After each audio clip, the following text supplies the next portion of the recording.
राम सेतु निर्माण के बाद समस्त वानर सेना समुद्र को पार करके लंका तक पहुंच जाते हैं। लंका पहुंचने के बाद श्री राम सुग्रीव को आदेश देते हैं कि वह अपने अपने पड़ाव यहाँ डालें। वानर सैनिक वहां पर अपने अपने तंबू खड़े करने में व्यस्त हो जाते हैं। राम की सेना लंका में प्रवेश कर चुकी है। ये खबर सुनकर लंका के राजा रावण भी आश्चर्य में पड़ जाता है और वह अपने गुप्तचर को श्री राम की सेना में उनके भेद जानने के लिए भेजता है। श्री राम विभीषण जी के साथ मंत्रणा करके युद्ध की रणनीति बना रहे थे। तब रावण के दो गुप्तचर, जिनमें एक रावण का खास सैनिक था जिनके नाम सुख और सारन था, वे दोनों भेष बदलकर श्री राम की सेना में उनका दल बल का भेद जानने के लिए घुस जाते हैं। रावण के गुप्तचर सुख और सारन वानर सैनिकों का वेश धारण करके श्री राम की सेना में इधर उधर घूम रहे थे ताकि उनकी पूरी छावनी की व्यूहरचना रचना का भेद जान सकें। लेकिन विभीषण उन दोनों को पहचान जाते हैं और उन्हें पकड़कर श्री राम के समक्ष लेकर आते हैं। लक्ष्मण, जामवंत, अंगद और सुग्रीव आदि सभी श्री राम से आग्रह करते हैं कि उन दोनों गुप्तचरों को मृत्युदंड दिया जाए, क्योंकि युद्ध नीति यही कहती है एक गुप्तचर यदि पकड़ा जाए तो उसके लिए मृत्युदंड का ही विधान है। लेकिन श्री राम रावण के दोनों को गुप्तचरों का छोड़ने का आदेश देते हैं और कहते हैं कि युद्ध में विजय और पराजय केवल गुप्तचरों पर निर्भर नहीं करते, और यदि ऐसा है तो योद्धा का रण कौशल और पराक्रमी होने व्यर्थ है। इसलिए श्री राम दोनों गुप्तचरों को मुक्त करने का आदेश देते हैं। उन दोनों को ये भी कहते हैं कि यदि तुमने हमारी पूरी छावनी का अवलोकन न किया हो तो तुम अभी भी पूरी छावनी का अवलोकन कर सकते हो, बल्कि महाराज विभीषण तुम्हें खुद अवलोकन करवाएंगे। श्री राम के मुख से ऐसे वाक्य सुनकर दोनों गुप्तचर उनके पैरों में गिर जाते हैं और बोलते हैं कि हे कृपा निधान, हम तो मृत्यु के पात्र हैं, लेकिन फिर भी आप हमें मुक्त कर रहे हैं। वाकई में आप जैसा उदार और दयालु शत्रु हमने आज तक नहीं देखा। ये कहकर दोनों गुप्तचर चले जाते हैं। जब ये खबर रावण को पता चलती है तो वह अपने दोनों गुप्तचरों को धिक्कारता है और कहता है कि तुमने अपने प्राणों के भय से आत्मसमर्पण कर दिया। अगले दिन श्री राम की सेना लंका पर चढ़ाई करने के लिए तैयार थी। मर्यादा पुरुषोत्तम श्री राम ने अंतिम बार रावण को अवसर देने का विचार किया, इसलिए उन्होंने एक बार फिर रावण के पास शांति प्रस्ताव भेजने का निश्चय किया। श्री राम की तरफ से रावण को शांति प्रस्ताव देने के लिए बाली पुत्र अंगद को चुना जाता है, जबकि लक्ष्मण जी बजरंग बली हनुमान को दूत बनाकर भेजने का परामर्श देते हैं।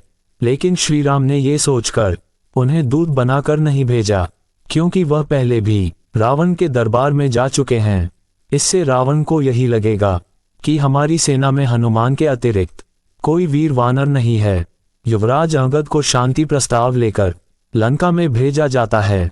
लंका के द्वार रक्षक अंगद को महाराज रावण के दरबार में ले जाते हैं।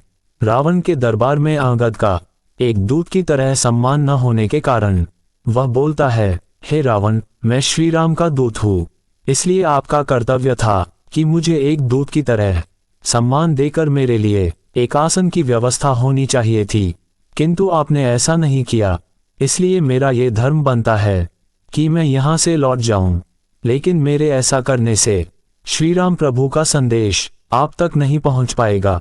इसीलिए मैं स्वयं ही अपने लिए एक उचित आसन का प्रबंध करता हूँ। इतना कहकर अंगद अपनी पूंछ से रावण के सिंहासन जितना ऊंचा आसन बना लेता है और इस पर बैठकर बोलता है, हे लंकापति रावण, मैं महाराज बाली का पुत्र अंगद हूँ। मेरे प्रभु श्री राम ने मुझे आपको अंतिम अवसर के रूप में शांति प्रस्ताव सुनाने के लिए भेजा है, अतः श्री राम का संदेश ध्यान से सुने।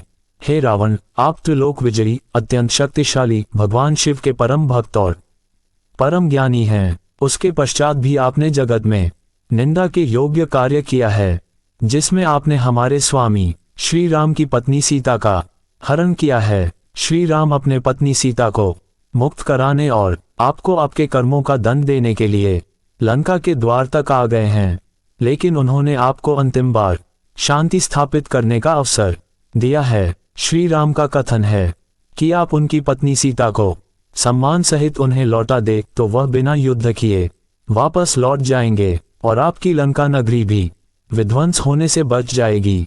अंगद के मुंह से शांति प्रस्ताव सुनने के बाद रावण का अहंकार और भी बढ़ जाता है, क्योंकि वह सोचता है कि राम ने मेरे भय के कारण युद्ध से बचने के लिए शांति प्रस्ताव भेजा है। रावण हंसी उड़ाते हुए कहता है कि तुम्हारे राम में मुझसे युद्ध करने की हिम्मत नहीं है, इसलिए उसने तुम्हें दूत बनाकर शांति का प्रस्ताव भेजा है।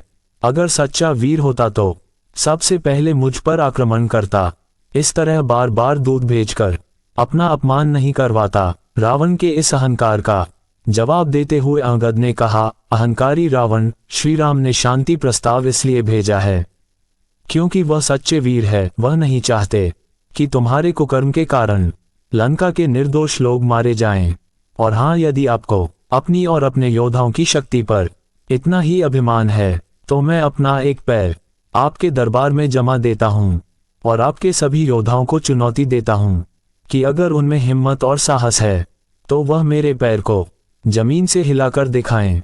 यदि आपका कोई भी योद्धा मेरे पैर को जमीन से उठा देगा तो मैं अपने स्वामी श्री राम की ओर से आपको ये वचन देता हूँ कि वह हार मानकर वापस लौट जाएंगे। ये कहकर वीर अंगद अपना एक पैर जोर से जमीन पर पटक कर उसे वही जमा देते हैं तथा रावण के सभी योद्धाओं को अपना पैर हिलाने की चुनौती देते हैं।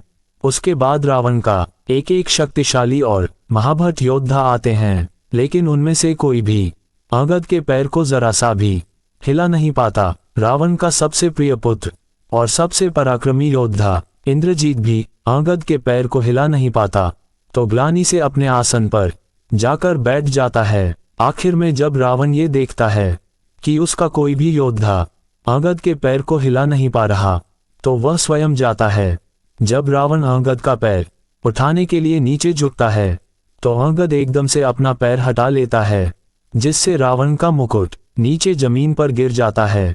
रावण का मुकुट उठाकर अंगद ने सावधान करते हुए वह मुकुट बाहर फेंक देते हैं।